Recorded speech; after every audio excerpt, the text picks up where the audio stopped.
আসসালামু আলাইকুম। সবাই কেমন আছেন? আমি আলহামদুলিল্লাহ ভালোই আছি।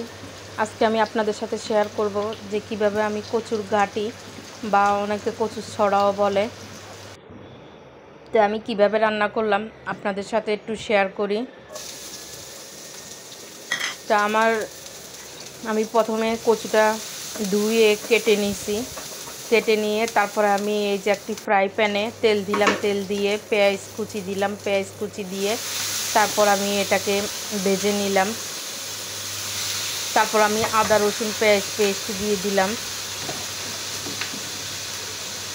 তারপর আমি হলুদের গুঁড়া, মরিচের গুঁড়া, জিরার গুঁড়া, লবণ এগুলি দিয়ে দিব।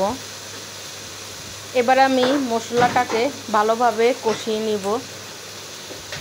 কষিয়ে নেওয়ার পরে তারপর আমি এই যে ছড়া দিয়ে দিব। এই যে মরিচের গুঁড়া দিলাম।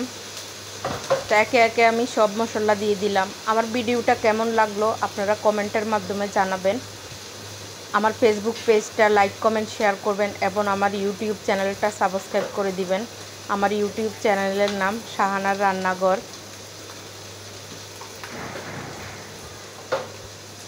তো এবার আমি একটু পানি দিয়ে নিব। পানি দিয়ে মশলাটাকে আমি ভালোভাবে কষিয়ে নিব।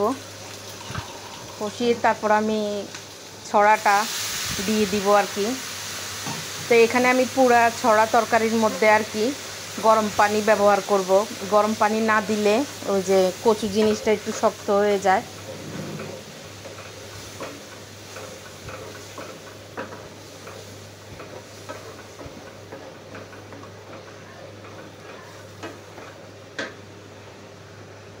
তো এই যে মশলাটাকে আমি কষিয়ে নিছি। কষিয়ে নিয়ে এবার আমি চিংড়ি মাছগুলি আলাদাভাবে ভেজে নিব হলুদের গুঁড়া, মরিচের গুঁড়া আর লবণ দিয়ে।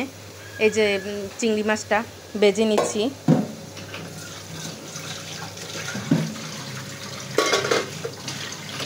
এই যে চিংড়ি মাছটা হালকা ভাজা হয়ে গেলে তারপর আমি চিংড়ি মাছটা নামিয়ে নিব।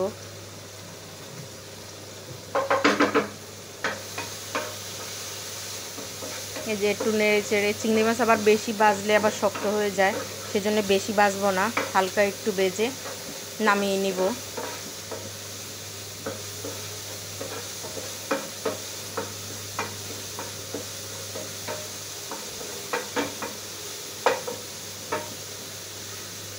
এই যে চিংড়ি মাছটা হয়ে গেছে। এবার আমি চিংড়ি মাছটা নামিয়ে ওই ফ্রাই প্যানটা আবার বসায় দিব। এবার আমি এই যে কচুটা ঢেলে দিছি।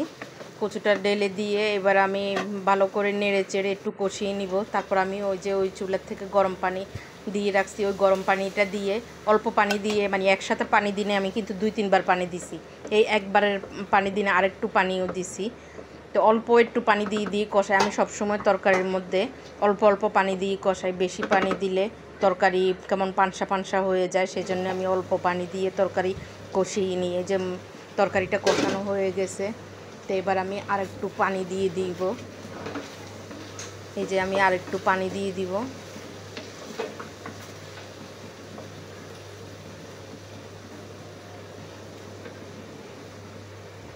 আরেকটু পানি দিয়ে তারপর আমি এটার মধ্যে কাঁচামরিচ দিব আর ওই যে চিংড়ি মাছগুলি দিয়ে দিব। প্রথমে আমি চিংড়ি মাছগুলি দিব, দিয়ে তারপর আমি কাঁচামরিচ দিয়ে দিব। এই যে আরেকটু পানিও দিছি, 2বার পানি দিছি আমি। এবার ঝোলটা যখন একটু ঘন হয়ে যাবে তখন আমি চিংড়ি মাছটা দিয়ে দিব।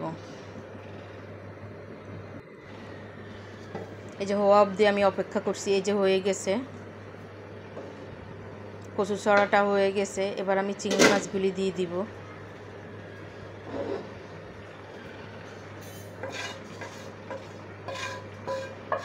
এই যে চিংড়ি মাছগুলি দিয়ে দিব।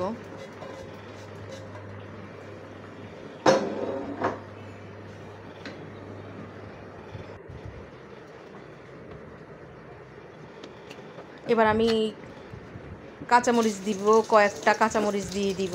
এই যে তারপরে ওই চুলায় ওই যে আমি রসুন আর পেঁয়াজ কুচি ভাজি করতে দিয়ে দিছি।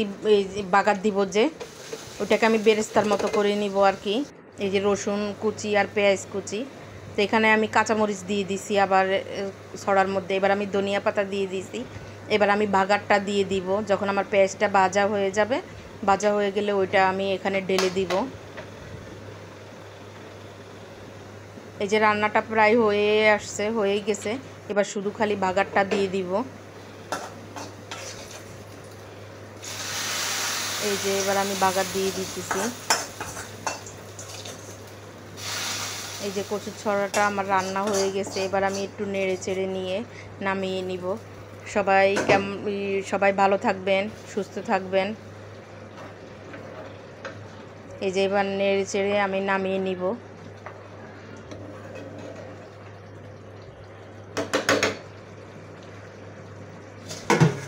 এই যে ছড়াটা হয়ে গেছে।